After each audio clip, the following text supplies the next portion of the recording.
Bonjour ma chère Léa, comment tu vas aujourd'hui? Bonjour Thierry, ça va très bien aujourd'hui. Super. Je vois ça Léa, je vois ça. On va parler ensemble Léa d'un sujet universel, tous les deux, qui Ouais. perso moi m'intrigue. Quel est ce sujet universel? Non, ce n'est pas les soldes, non, ce n'est pas les punaises de lit. On va parler ensemble des rêves. Mhm. Mais avant ça, je vais te laisser te présenter. Ok, donc Léa Le Gall, onirologue et psychanalyste jungienne. Donc onirologue, ça veut dire la personne qui étudie les rêves et qui les analyse. Et psychanalyste jungienne, puisque c'est l'école, on va dire, de Carl Gustav Jung. Donc c'est une dimension de l'accompagnement analytique et donc psychothérapeutique qui inclut une grande part de spiritualité. L'idée, c'est vraiment de faire émerger le sens de sa vie et de trouver de devenir soi-même, de trouver qui on est sur notre chemin. Ah oui, et j'ai aussi créé une formation qui s'appelle le Labo du rêve et qui est destinée aux rêveurs qui ont besoin de comprendre leurs rêves tout seuls et de se spécialiser, et aux psys et aux thérapeutes aussi qui veulent devenir meilleurs dans la compréhension des rêves et gagner un outil supplémentaire. Cette formation, on la trouve où? Sur mon site internet, et puis j'ai fait un cours gratuit, une espèce de masterclass aussi que j'offre, qu'on peut trouver sur mon site internet ou en dessous de mes vidéos sur YouTube. Et ça permet un petit peu de voir si ça peut plaire aux gens, ma manière de concevoir le travail du rêve et d'avoir une base. Et à partir de là, on peut me contacter. Moi, c'est un sujet qui m'intrigue, si tu veux. Il y a beaucoup de choses qui circulent sur Internet sur les rêves. Il y a très longtemps, moi, j'avais lu on en avait parlé sur la psychanalyse des contes de fées. Et je mets un peu ça, alors tu me diras ce que toi t'en penses, je mets un peu ça dans la même bibliothèque, si tu veux, d'interrogation, en tout cas, pour ma part. Comment t'expliques que énormément de personnes se posent autant de questions sur les rêves? Qu'est-ce qui fait que les rêves suscite énormément d'interrogations. Alors, il y a deux questions en une. Par rapport à la psychanalyse des contes de fées, c'est normal que ça fait sens pour toi, puisqu'en fait, le travail du rêve, c'est très proche du travail de l'analyse des contes. Et c'est un auteur qui s'appelle Marie-Louise von Franz, qui a succédé à Carl Gustav Jung, qui en a vraiment fait sa spécialité et qui a énormément travaillé sur les contes, puisque dans le conte, on retrouve la même structure que dans le rêve. C'est pour ça que ça fait sens. Pourquoi ensuite les personnes s'intéressent autant à leurs rêves? Pourquoi en fait tout le monde qui a un rêve est touché, est interrogé, d'où ça vient? Alors il semblerait, figure-toi, que la première fois que les hommes ont compris qu'ils rêvaient, en fait, tu vois, du singe, Homo sapiens, etc., le moment où l'homme a compris qu'il rêvait, c'est le moment où il a commencé à s'interroger sur qui il est, en fait, et sur son âme, puisque potentiellement, la nuit, il accédait à une autre dimension. Et donc, cette autre dimension était le socle des spiritualités, des croyances et des religions, et des civilisations. Donc, si tu veux, le rêve, on pense que ça a été un des premiers témoins de l'âme, de ce que maintenant on peut appeler la psyché ou la psychologie ou ce qu'on veut, tu vois. Mais c'est vraiment le premier témoin de l'âme, le premier truc qui fait que l'homme, il se dit, OK, il n'y a pas il y a pas seulement ce que je vois, ce que je sais, ce que je ressens, ce que j'expérimente, il y a aussi dans la nuit, quand je suis inconscient, quelque chose qui s'anime en moi et quelque chose qui crée du lien, en fait. Voilà. J'ai répondu à la question, je suis partie. Ouais, tout à fait. Tu l'as synthétisé, mais magistralement. Là, j'aimerais revenir sur les rêves et les contes de fées. Est-ce que finalement, les contes de fées, ils sont pas construits sur la mécanique des rêves? Hmm. Ah, ça, c'est très intéressant, hein. Les avis divergent à ce niveau-là. Il y a des gens qui pensent que les contes viennent nécessairement d'un rêve, comme les mythologies, comme les légendes, etc., tellement que ça ressemble à un rêve. Donc, Marie-Louise von Franz, elle a beaucoup étudié la question, elle s'est posé la question elle-même. Et en fait, alors après, il y a différents chercheurs qui sont arrivés à des conclusions diverses. Moi, je suis assez d'accord avec sa conclusion à elle. Elle pense qu'en réalité, un rêve, ça viendrait plutôt d'une expérience individuelle, mais où il y a comme de la magie dans cette expérience, en fait. Et à partir de là, c'est transmis, et avec un système de téléphone arabe, quelque part, ben, forcément, c'est déformé, et ça devient typique, en fait, on en fait un récit typique, et donc ça devient un conte. Et du coup, elle pense que oui, il y a dû avoir certains contes qui sont inspirés des rêves, mais que probablement c'est plutôt une expérience un petit peu limite, tu vois, cette expérience-là où on est où la réalité scintille un peu, tu vois, ou alors où il y a des coïncidences curieuses, des synchronicités, ou des surgissements d'événements, on peut qualifier de métaphysique, dans le sens où on ne voit pas vraiment le lien, etc. En tout cas, quelque chose qui profondément touche, qui fait que la personne le raconte, et dans son récit fait écho avec ce que vit le groupe à ce moment-là, et donc on en fait un conte qui a valeur éducative au bout d'un moment, en fait. Donc, il y aurait cette transformation-là. Bon, elle a fait beaucoup de recherches et elle est allée à l'origine des contes. Et effectivement, dans certains contes très, très précis, dans certaines régions d'Allemagne, en l'occurrence, très, très reculées, etc., elle est arrivée presque à les trouver l'histoire fondamentale, l'histoire initiale qui a généré le conte, en fait. Et c'était souvent une expérience un petit peu paranormale, on peut dire, ou voilà. Est-ce que toi, tu vois un lien entre les rêves et les synchronicités? Oui, oui, complètement. Complètement. Et quand on travaille sur le rêve, en fait, on s'ouvre aux synchronicités automatiquement. Et après, il y a des personnes qui arrivent au rêve par les synchronicités. Enfin, une synchronicité, c'est quoi? C'est il y a un événement à l'extérieur, quelque chose, ça peut être quelque chose que je vois, que j'entends, que je vis, une rencontre, qui résonne avec avec une quête intérieure, en fait. C'est comme si à l'intérieur de nous, dans notre évolution, cette question se pose. Elle est en suspens, elle est là. Et de l'extérieur, ça répond. Et donc, ça se synchronise, c'est synchrone en fait entre l'extérieur et l'intérieur, comme si c'était des miroirs qui se répondent. Donc, le rêve est forcément lié aux synchronicités puisque le rêve, il suit notre évolution, en fait. Donc, notre rêve, le rêve, il va suivre notre évolution. Plus on s'y intéresse, plus nos rêves deviennent des alliés et donc, voilà, on est connecté à ça. Et donc, de la même manière que le sens peut venir de l'extérieur pour nous guider, surtout dans les moments où on est particulièrement perdu et désorienté, il peut aussi venir de la nuit. Il peut aussi surgir la nuit, en fait, comme un panneau d'indication, comme une révélation. Et donc, il peut y avoir cet effet comme ça, un peu eureka, qu'on peut vivre en synchronicité ou qu'on peut vivre en rêve. Comment tu sais que tu as fait un rêve? Ah, comment tu sais que tu as fait un rêve? Et toi, comment tu sais que tu as fait un rêve? Alors moi, j'ai fait beaucoup de cauchemars. Justement, je voulais rebondir là-dessus. D'ailleurs, on avait échangé. Moi, c'est je saute dans le vide et enfin, c'est un rêve, enfin, c'est un cauchemar plutôt. Finalement, j'ai très peu fait de rêves, moi. Est-ce que je suis normal, docteur? Alors déjà, moi, je fais pas de distinction entre les rêves et les cauchemars. Pour moi, c'est la même chose, hein. Il n'y a pas de distinction particulière. Comment on sait qu'on fait un rêve? Je pense que bah, Alors attends, tout d'abord, pourquoi tu fais pas de distinction entre les deux? oui, parce qu'en réalité, si tu veux, le cauchemar, c'est un rêve finalement qui ne nous convient pas. Mais en fait, la grande majorité des rêves sont des rêves négatifs, les rêves dont on se souvient. Après, quand on fait un travail approfondi sur ces rêves, ou en développement personnel, ou en psychologie, etc., au bout d'un moment, c'est apaisé et on a de moins en moins de rêves qui soient vraiment horribles, en fait, hein. Mais il y a des études qui ont prouvé que, je crois que c'est 70 ou 80% des rêves dont on se souvient, bah, c'est des rêves pas du tout agréables. Donc, si tu veux, un cauchemar, il survient parce que il y a ton inconscient qui tambourine, en fait, qui veut t'envoyer des messages et qui, du coup, va y aller de la manière forte, en fait. Si plus le cauchemar est fort en intensité, plus c'est que le message, il veut passer et qu'il ne passe pas, en fait. Donc, voilà. Après, du coup, quand on fait un travail sur ses rêves, au bout d'un moment, on n'a plus de cauchemar parce qu'en fait, il n'y a pas vraiment de fermeture. Enfin, la frontière, elle est poreuse. On appelle un dialogue avec l'inconscient, hein, ce que Jung a appelé comme ça. Et je pense que c'est tout à fait exact. Mais donc peut-être que dans nos sociétés, les gens se plaignent de cauchemars, probablement parce qu'on n'a plus vraiment accès aux rêves, en fait. Et donc, on n'arrive pas à les comprendre. Et donc, dans l'inconscient, ça gonfle, tu vois. Je pense que ça peut être une explication, puisqu'il y a des populations où ils s'intéressent énormément à leurs rêves, ça fait partie de leur vie. C'est aussi important, tu vois, que la vie de veille, que ce qu'on vit à l'extérieur. Donc, le rapport au rêve n'est pas clivé. Il n'y a pas les bons rêves, les mauvais rêves. Il y a probablement une charge moins terrible dans le rêve. Les cauchemars, c'est quelque chose qui fait peur. Donc forcément, le réflexe, c'est de se dire, bah, ça m'a fait peur, ça veut rien dire. Donc j'ai bugué, mon cerveau a bugué pendant la nuit. Ça, c'est vraiment l'attitude occidentale face aux rêves, en fait. Et donc, du coup, forcément, bah, on a une tendance naturelle à les mépriser un petit peu.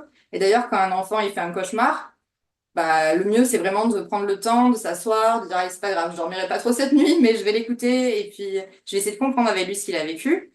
Et c'est pas l'attitude normale, l'attitude habituelle, c'est de lui dire, oh, c'est rien, rendors-toi, Mais l'enfant ne comprend pas, c'est pas rien, il l'a vécu. C'est quelque chose qu'il a vraiment vécu, en fait. Donc, rapidement, on nous habitue à ça. Après, il y a aussi cette distinction rêve-cauchemar. Elle est présente dans notre culture parce que, si tu veux, c'est une distinction qui a été mise avec l'institutionnalisation, on va dire, de la religion chrétienne et les débuts de l'islam. La religion chrétienne et l'islam ont créé la figure du diable, ce qui n'était pas le cas avant, hein. Avant, dans les polythéismes, etc., et même dans la religion juive, et puis, dans les religions polythéistes aussi, les dieux sont très ambivalents, ils sont pas forcément toujours très sympas. Donc, tout d'un coup, ben, on a dû créer une figure de diable pour compenser cette figure d'un dieu bon, etc. Et donc, qui c'est qui envoie les cauchemars? Tu devines, maintenant, c'est le diable. Et voilà. Donc, à partir de là, ben, le cauchemar, on s'est pas intéressé à ça parce que quand on a un cauchemar, on a peur que ce soit un démon qui nous envoie ça. Donc, culturellement, tu vois, il y a quand même tout un tas d'explications. Mais en réalité, il n'y a pas vraiment de distinction et je pense que plus les gens vont s'intéresser à leurs rêves, moins ils feront de cauchemars. C'est obligé. Une personne qui a beaucoup de rêves, est-ce que c'est une personne qui est en relation très étroite avec son âme? Est-ce qu'on peut faire ce raccourci? Ben, je pense que quelqu'un qui se rappelle de ses rêves en manière générale, il y a beaucoup de gens quand même qui se rappellent de leurs rêves, mais c'est pas la majorité des gens, de manière aussi courante. Et alors, on pense que ça peut être lié à une facilité à rentrer en introspection, en fait, une facilité à rentrer en soi. Les gens qui ont un tempérament plutôt introverti ou qui ont développé leur sensibilité, on va dire, leur perception fine des choses et pas seulement une perception mentale, tu vois, des choses, pour avoir une capacité plus grande à rentrer en soi et donc à se connecter à leur inconscient.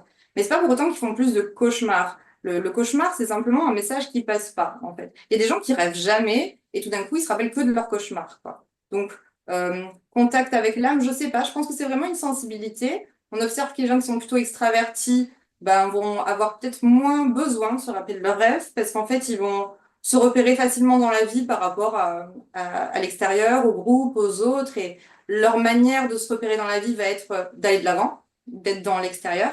Et les gens introvertis, moi je suis quelqu'un de social mais de très introverti, ben c'est vrai que moi le sens je le trouve en moi si tu veux. Donc je le trouve dans ma bulle en fait. Donc les gens qui sont plus comme ça quand même vont avoir plus de rêves, plus tendance à s'y intéresser. Et donc forcément s'ils comprennent pas, ben, c'est des cauchemars.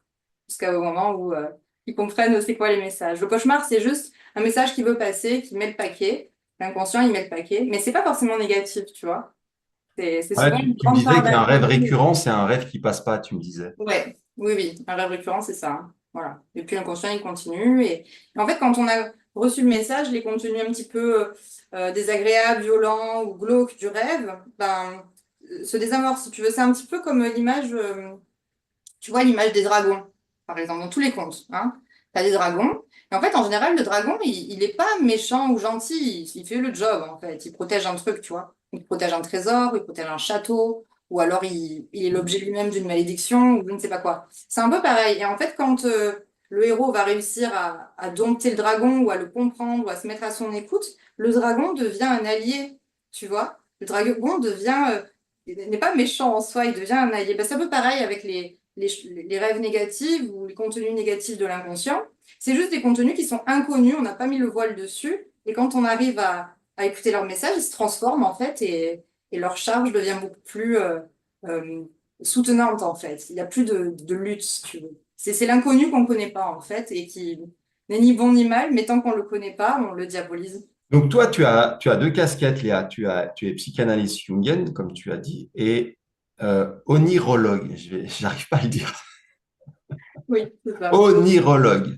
Est-ce que tu fais un lien entre... Alors, tu vas nous expliquer... Alors, psychanalyste, tout le monde connaît. Onirologue, perso, je ne connaissais pas. Alors, l'onirologie, c'est l'étude, logos, logie, l'étude des rêves, oniros. Donc, comme dans onirique. Moi, j'ai commencé par faire ça, en fait. À la base, je faisais ça. Parce que j'ai toujours rêvé, parce que au début, mes rêves, je les dessinais. Des fois, j'avais des airs de musique en tête. Enfin, c'était, voilà, une source formidable de créativité. Et puis, au bout d'un moment, je me suis mis à me dire, à les comprendre, et puis à faire des rêves prémonitoires, et puis, voilà. Donc, en fait, ça m'a toujours accompagnée, j'ai toujours fait ça. Donc, j'ai une formation littéraire à la base. Et puis après, je me suis formée en psychologie, etc. Mais c'était toujours dans l'idée de faire ça, tu vois, d'interpréter les rêves. J'étais en psychanalyse aussi depuis mes 17 ans. Enfin, Je crois que je vais battre le record de la plus longue psychanalyse. Mais j'aime ça, donc je pense que maintenant, c'est pour toute la vie. Et donc, moi, mon idée, c'était vraiment ça. C'était vraiment, OK, je vais aider les gens à comprendre leur rêve, parce que c'est incroyable quand on comprend un rêve, tout d'un coup, ça se débloque et ça va 1000 fois plus vite, en fait, que voilà, tout seul, quoi. C'est incroyable, parce que le rêve, il a un temps d'avance sur nous. Et puis, il est riche d'une conscience plus grande des choses, en fait, hein, de la richesse de l'intuition, c'est une sagesse formidable. Donc, enfin, j'ai pris la plupart de mes décisions suite à des rêves, hein. C'est vraiment, moi, voilà, toutes mes Ah ouais. décisions suivent un rêve, oui, oui. Et souvent les plus importantes, quoi. Et pas forcément, et en fait, ce qui est bien, c'est que le rêve va pas forcément te donner raison, te dire oui, c'est ça qu'il faut faire. Des fois, il va te dire, mais tu te leurres là, en fait, c'est pas du tout aligné. Et du coup, tu dois aussi des fois renoncer parce que le rêve te dit, non, mais là, tu te perds, ou là, tu te respectes pas, quoi. Donc, et du coup, au bout d'un moment, ben voilà, j'étais assez, comment dire, au bout de 1000 ans de psychanalyse, c'est bon, quoi. Et du coup, après, j'ai bifurqué sur la psychanalyse jungienne aussi. Alors, pourquoi Jung? Parce que Jung, forcément, accorde énormément de place aux rêves. Donc, moi, je me voyais pas être freudienne ou lacanienne ou quoi que ce soit. C'est vraiment cette approche qui me plaît. Et souvent, les gens viennent à moi à partir d'un rêve, en fait. Et de là, ben, voilà, j'ai cet accompagnement qui permet que s'ils ont envie de faire un bout de chemin avec moi et que je les accompagne et avec cette dimension à la fois de analytique, c'est-à-dire vraiment comprendre qui je suis, comprendre comment je fonctionne, comprendre mon passé, aller réparer les trucs qu'il faut réparer, etc. Mais quand même avec cette dimension spirituelle qui est quel est le sens, voilà, vraiment harmoniser toutes les parties de soi et vraiment être soi-même un maximum, etc. Donc j'ai effectivement cette double casquette et j'ai des personnes qui viennent juste en analyse parce que ils veulent une analyse jungienne avec tout parce qu'ils sont, comment dire, ils connaissent très bien l'univers jungien et ils s'y sentent à l'aise. C'est quand même, voilà, on est tout le temps tendu vers ce qui vient, en fait, vers ce qui est, vers ce qui vient un petit peu moins vers ce qui a été, même si on s'y intéresse, mais c'est un petit peu l'inverse de la psychanalyse freudienne, on va dire. Et puis les rêves, bah, dès qu'il y en a, c'est génial, quoi. Et puis j'ai aussi des gens qui viennent à moi, ils ont déjà fait une psychanalyse, ils ont déjà fait des thérapies, ils vont très bien, ils n'ont pas besoin de... Eux, c'est vraiment juste parce qu'ils veulent être accompagnés sur leurs rêves. Et c'est plus un travail d'accompagnement spirituel, en fait, où on va se voir tous les 15 jours et où on va dire, voilà, c'est quoi le sujet du jour? Et c'est le rêve qui nous dit le menu, quoi. Donc, du coup, c'est vraiment trop bien, quoi.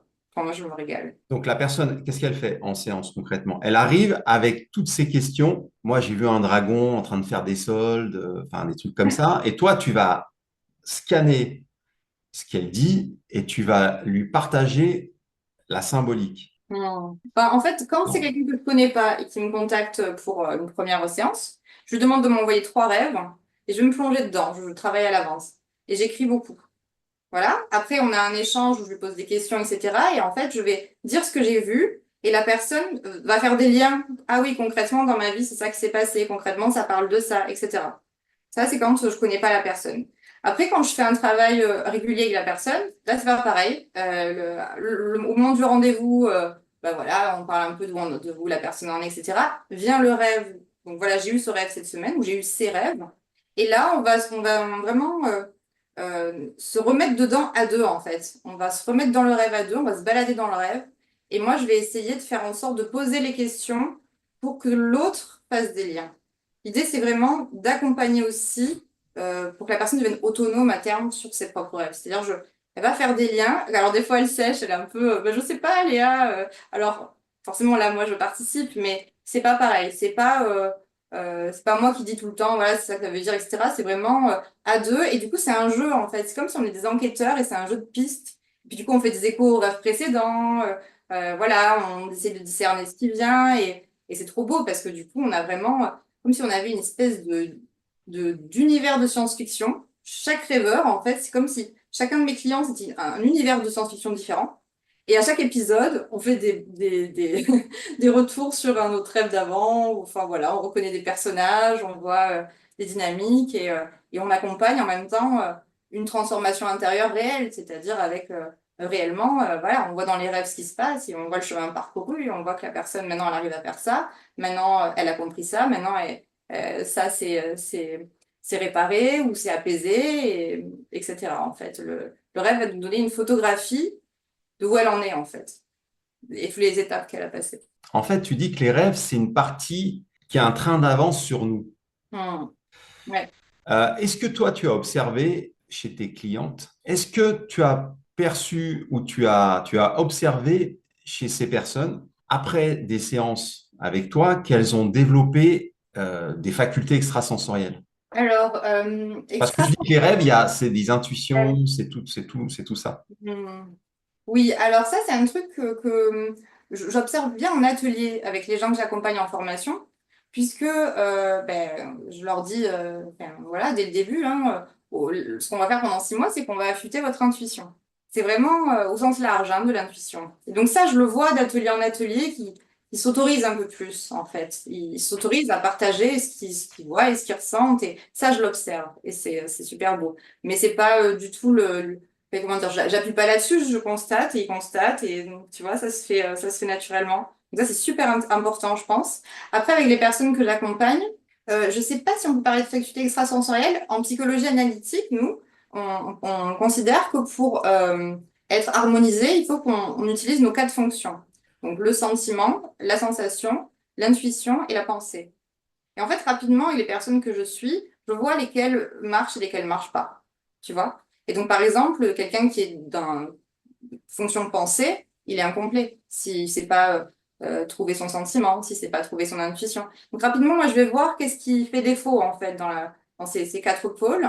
Et on va vraiment, tranquillement, hein, mais aller réveiller le pôle qui manque, en fait, pour avoir une harmonie. Et quand, effectivement, par exemple, quelqu'un qui n'est pas relié à son sentiment du tout, donc il y a un complet, ben, tout d'un coup se met au lieu de dire il faut que, il se met à dire j'ai l'élan de, ça y est, le sentiment arrive, tu vois. Donc c'est plus, moi c'est, et donc de cette manière-là, les personnes deviennent de plus en plus effectivement à l'aise en fait. Euh, c'est dans tous leurs outils, on va dire. Mais je sais pas si je peux parler de développer les fonctions extrasensorielles. Faudrait que je leur demande. Mais en général, s'ils viennent à moi, c'est qu'ils sont quand même un peu perchés, tu sais. C'est donc tu vois ce que je veux dire, la question se pose pas vraiment. Voilà, tu vois, il y a des gens ils me racontent des trucs, des rêves de il y a je sais pas combien de temps, qui ont annoncé un truc qui arrivait après. Et j'ai des personnes comme moi, prennent leurs décisions par rapport à leurs rêves, ou qui ont des tas d'histoires de rêves prémonitoires, ou de rêves lucides, ou de voilà, c'est des rêves télépathiques, bien sûr. Donc c'est pas vraiment le sujet, quoi. Tu vois, c'est ok, quoi. Par rapport à ces rêves, justement, par rapport à ces prémonitions, c'est-à-dire que tu fais un rêve et toi, dans ton cas en tout cas, toi, tu as pris des décisions en fonction de certains rêves. Ouais. Est-ce que tu conseillerais d'écouter ces rêves et de venir les valider dans le réel, ces rêves? Les valider dans le réel, comment? C'est-à-dire. Concrètement, il y a une personne qui vient te voir. Oui, Léa, j'ai fait ce rêve-là. Je me voyais travailler pour cette Ouais. compagnie. Mais en même temps, il y a une autre compagnie dans le rêve qui me dit Hmm. quoi? Concrètement, tu lui dirais quoi à cette personne, toi? Ouais, alors moi, je donne pas de conseils, hein, c'est ça qui est important. C'est que les conseils viennent pas de moi. C'est le rêve qui conseille. Donc en fait, on va voir, si tu veux, Hmm. le rêve, il dit ça. Est-ce que c'est une bonne idée? Est-ce que c'est pas une bonne idée? Et quand on n'en sait rien, on y va. Et en fait, mais le rêve va prévenir, en fait. Moi, typiquement, j'ai eu des rêves qui m'ont dit, tu t'engages vers là, c'est pas une bonne idée, mais tu vas y aller. Mais c'est pas une bonne idée. Mais tu vas y aller parce que probablement que tu as des choses à apprendre en y allant là-bas, tu vois. Donc c'est pas forcément oui ou non, tu vois. Mais d'ailleurs c'était assez fou, hein, mais ça me le fait toujours. Quand c'est un non définitif, c'est quand même assez clair, hein, mais enfin, le rêve il te le dit, ça c'est pas bon. Mais c'est rarement noir ou blanc, tu vois. Par contre, un truc hyper important, je pense, c'est quand on a une personne qui apparaît en rêve, une personne qu'on aime, qui nous est proche. Eh ben, on ne sait pas trop pourquoi elle est apparue, etc. Et souvent, quand on lui partage ce rêve, ouais, j'ai rêvé de toi, quoi. Et je sais pas, je te le donne. Et ben, en fait, ça crée une conversation. Et ça crée des confidences ou du lien, en fait, comme si le rêve, il était là pour dire, OK, t'as rêvé de cette personne, tu l'as vu dans telle situation, c'est vrai, c'est faux, je sais pas, mais bon. Alors, quand c'est un rêve télépathique, en général, c'est vrai. Moi, j'arrive à savoir ce que vivent les gens que j'aime, en rêve. Et dans les personnes qui viennent te voir au niveau de ton activité, C'est beaucoup. est-ce que c'est vraiment, t'as vraiment tout le monde ou vraiment il y a des personnes qui viennent je sais pas, par exemple, des personnes peut-être plus spirituelles ou comment tu Le profil? l'analyses? Bah oui, je pense que le profil, c'est des gens qui, à un moment donné, pour qu'ils sautent le pas de se dire l'analyse des rêves, c'est important, c'est que pour eux, c'est une réalité, c'est vraiment une réalité, le rêve, tu vois, c'est une réalité forte.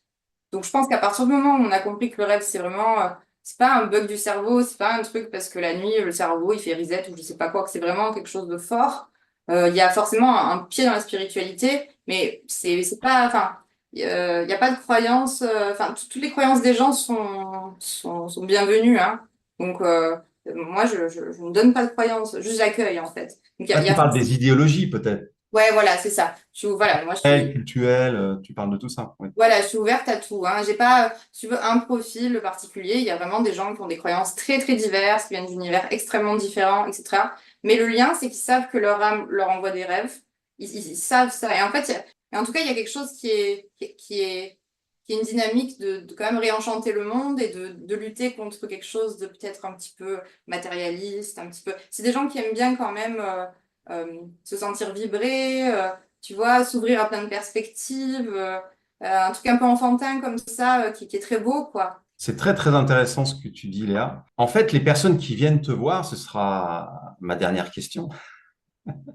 Les personnes qui viennent te voir, en fait, est-ce qu'on peut dire que c'est des personnes qui sont conscientes de leur existence? Est-ce Tout à qu'on peut... fait. Ouais, ouais, ouais, tout à fait, hein. Ouais, ouais. C'est des gens qui ont lu ou qui s'intéressent à plein de trucs et oui, oui, tout à fait. Ouais, le mot conscient, en tout cas, c'est même une quête de la conscience. C'est une quête d'être conscient, tu vois, Hmm. de sortir de, tu vois, le mythe de la caverne de Platon, quoi. Ou voilà, c'est vraiment ce mouvement-là. Donc c'est des gens qui sont OK en fait pour aller un petit peu détruire leurs croyances limitantes, changer l'histoire qui se raconte, s'ouvrir à d'autres perceptions plus apaisées des choses, etc. Et oui, le mot conscient me... Et puis bon, après j'ai des personnes, il y en a, je suis impressionnée, quoi. Je suis touchée qu'ils viennent à moi parce que je me sens tellement petite. Euh, j'ai des personnes qui sont dans un niveau de sagesse et de conscience et de magnifique, tu vois. Et moi, en fait, j'assiste à ça et je les accompagne dans leur chemin, tu vois. Mais ils m'enrichissent autant que, enfin, moi, je les aide. Enfin, je leur prête une oreille et je les guide, mais ils m'enrichissent tout autant, quoi. C'est vraiment, ouais, incroyable. Mais finalement, j'ai une dernière question. Quand tu dis que tu es onirologue, comment tu es perçu par alors, par des personnes que tu connais pas, évidemment. Ouais. Tu rencontres comme ça à un dîner ou... Hmm. Alors, j'ai arrêté de le dire parce que personne ne comprend rien à ce que ça veut dire. Donc maintenant, maintenant je dis que je suis psychanalyste jungienne spécialisée dans l'interprétation des rêves. Voilà. Parce que sinon, ils comprennent rien. Mais comment je suis perçue? Euh, En général, ça crée un froid. Au début, ça me mettait un peu mal à l'aise. Maintenant, ça me fait trop rire, quoi. Donc du coup, soit les personnes ne me parlent plus, et ça me va parce que comme je suis quand même assez introvertie, je préfère écouter que parler. Donc moi, c'est très bien, tu vois. Ou alors, des fois, il y a un mouvement de ouf, tu vois. Et puis en fait, au bout d'un moment, tout le monde se met à me raconter ses rêves. Et alors ça, c'est trop rigolo, tu sais. Vraiment le truc très représentatif de notre société, quoi. De, oula, c'est l'inconnu, ça me fait peur, tu vois, voilà, c'est pas confortable, hein, ce genre d'univers, les rêves, et puis toi, tout ce que tu fais avec ton travail sur les perceptions extrasensorielles, etc. On n'est pas sur quelque chose de cadré, de rassuré par des sciences, des machins, des trucs, hein.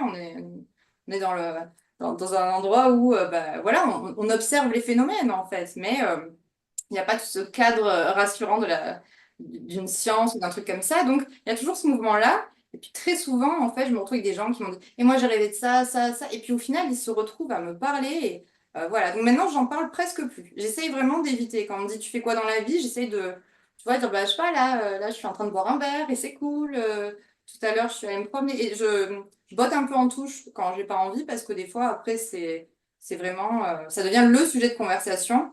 Et ben, sauf que je suis pas en train de travailler, moi, à ce moment-là. Donc voilà. Mais c'est cool. Ça montre bien quand même que tout le monde s'intéresse à ses rêves en réalité. Et que juste on a un petit souci. on a peur dans nos sociétés. Je sais pas pourquoi on a peur comme ça, mais on a peur, hein. Ah, ça change quand même. Ouais, Ça ça change. change. Est-ce que tu as envie de rajouter quelque chose? Mais justement, pour toi, quel est le rapport avec ta zone de génie, on va dire, hein, le développement des capacités des gens, de leurs capacités extrasensorielles, etc., et le rêve? Comment tu le lis? Alors déjà, je ne m'attendais pas à une question. Ça, c'est très fort. Euh, C'est-à-dire que moi, quand je me connecte à la personne, si tu veux, en fait, dans les informations que j'ai, en fait, les rêves, ils viennent dans une équation globale, si tu Hmm. veux. C'est-à-dire que moi, je vois différentes choses sur une personne et je vois que cette personne, alors, moi, je vois si cette personne, elle a accès à ses rêves ou pas. Et par exemple, je peux voir aussi si cette personne, elle a complètement intégré ses rêves dans l'être, dans la matière, hein. Hmm. Ça, je peux le voir. Mais chez certains individus, moi, je ne le vois pas parce que dans les informations qui m'intéressent pour elle, Hmm. cette partie-là des rêves n'est pas quelque chose qui va soutenir ce que j'ai besoin de lui partager. En fait, Ouais, c'est dans une équation globale. ok. Mais c'est vrai, hein, qu'il y a des gens qui se rappellent jamais de leurs rêves et tout ça, mais bon, bah, c'est probablement qu'ils n'en ont pas forcément la nécessité, et puis, ou qu'ils n'ont jamais eu ce désir-là. Ou alors qu'ils sont tellement persuadés que ça ne sert à rien que bah, ils ont fini par se couper. Merci beaucoup, Léa. Tu organises des séances de groupe. Donc là, on est en août 2024. Là, est-ce qu'il y a une prochaine date par rapport à ça pour les personnes qui sont intéressées? Oui, oui, on a des sessions donc septembre, octobre. On n'a pas encore programmé la suite, mais en général, on programme une fois par mois ou une fois tous les 2 mois. Voilà, une session de 6 mois en petit groupe, effectivement, pour travailler sur ses rêves pendant 6 mois. Voilà. Merci beaucoup, Léa. Merci. C'est un sujet sans fond, en fait. Mais c'est ça. Dès que tu vas dedans, je le perçois comme ça, moi. Ouais. Et je te remercie en tout cas pour ce partage. Et j'invite tout le monde à te contacter. Merci. Et ouais, tant mieux si c'était intelligible, parce que c'est vrai que des fois, pour répondre à un truc simplement c'est difficile, tu vois, de trouver les bons mots, de rien fermer, d'être intelligible quand même, c'est pas simple. Et ouais, donc bah, merci. Ça m'a permis de m'entraîner. À très bientôt, Léa. Au revoir.